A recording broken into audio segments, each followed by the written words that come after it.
శివుడెవరు అంటే నిత్యాయ అని పిలిచారు శంకరులు. నిత్యుడైనటువంటి వానికి నమస్కారం. నిత్యుడైన వాడు అంటే అనిత్యుడు కానివాడు. కాల సంబంధం ఉంటే నిత్యం అంటారు. శరీరములు ఉంటాయి లోకంలో, అనేక శరీరాలు. ఆ శరీరాలు ఎప్పుడూ ఉన్నాయా అని అడిగారు అనుకోండి, అవి ఎప్పుడూ ఉన్న శరీరాలు కావు.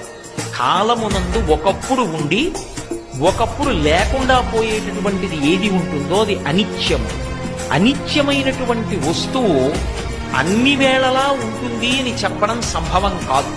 ఈ లోకంలో ఒక లక్షణం ఉంటుంది, ఎవరైనా సరే కొంతకాలమే ఉంటారు. ఇది ఎక్కడి నుంచి ఎక్కడి వరకు ఉంటుందంటే దేవతల దగ్గర నుంచి కూడా ఉంటుంది. అందుకే దేవతలకి త్రిదశులు అని పేరు.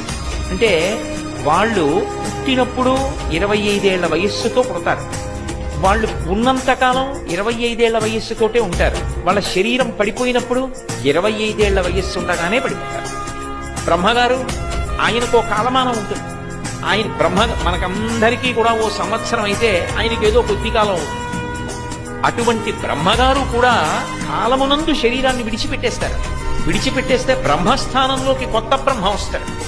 స్వామి హనుమ ఇప్పుడు కలియుగంలో గంధమాదన పర్వతం మీద ఉంటారు. గంధమాదన పర్వతం మీద ఉండేటటువంటి హనుమ వచ్చే యుగంలో భవిష్యత్తులో బ్రహ్మ అవుతారు. ఆయన బ్రహ్మస్థానాన్ని అలంకరిస్తారు. విష్ణువు కూడా శివుని యందు ఐక్యమైపోతారు మహాప్రలయమున. మర్త్యలోకం అంటే ఇప్పుడు మనందరం ఉన్నటువంటి లోకం. ఈ లోకంలో ఎవడైనా పుట్టాడు అంటే ఉన్నాడు అంటే వాడు వెళ్ళిపోవడం తథ్యం, వాడు ఉండడం.